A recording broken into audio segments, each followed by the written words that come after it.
You found love with Camila Elvis McConaughey. What advice would you give to people on how to do just that? How to find love?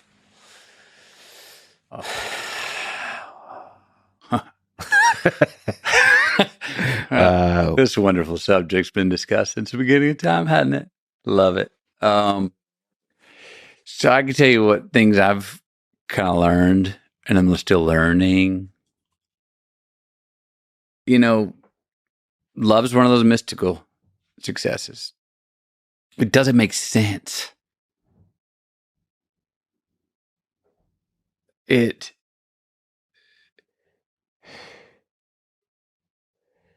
When I was before I met Camilla, I was coming on to my late 30s.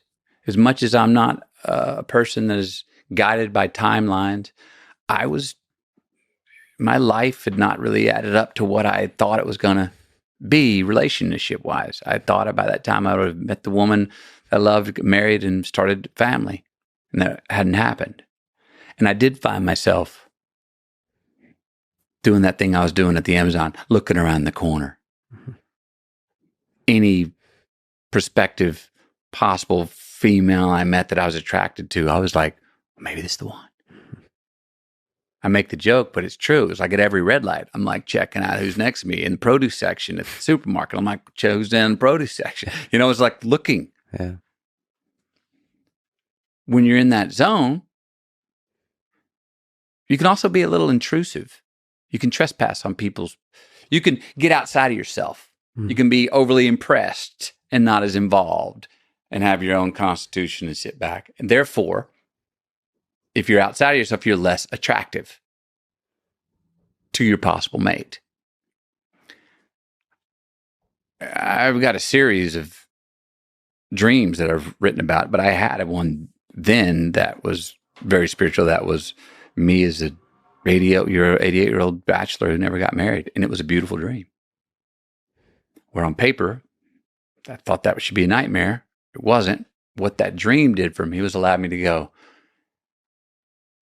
you may not find the woman for you and get married and have a life with her. That may not be.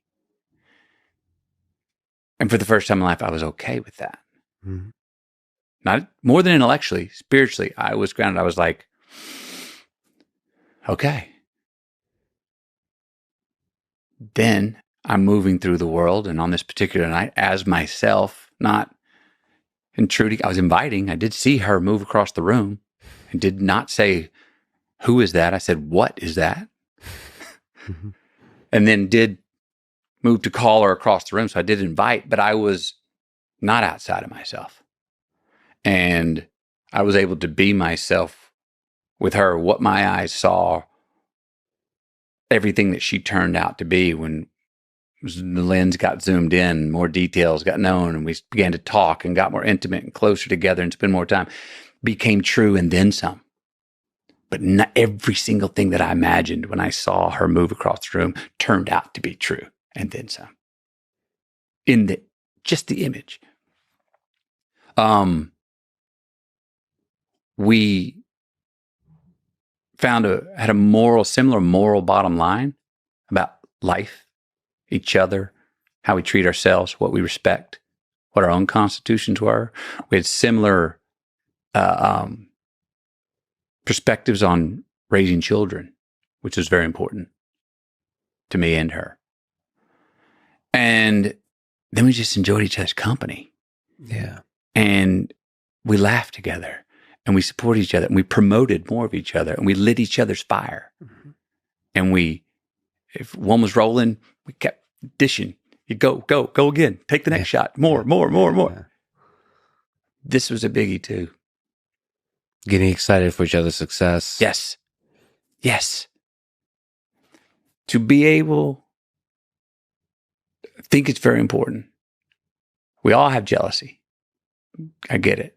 But it's very important to be able, if you can, be happy for your lover when they succeed or are succeeding or are across the room at the party laughing with a stranger. Mm-hmm. to be happy for them when it has nothing to do with you. I would be away. The questions and the talks we would have, she was happy for me about how excited I was about my day, and my day had nothing to do with her. Yeah. She wasn't there.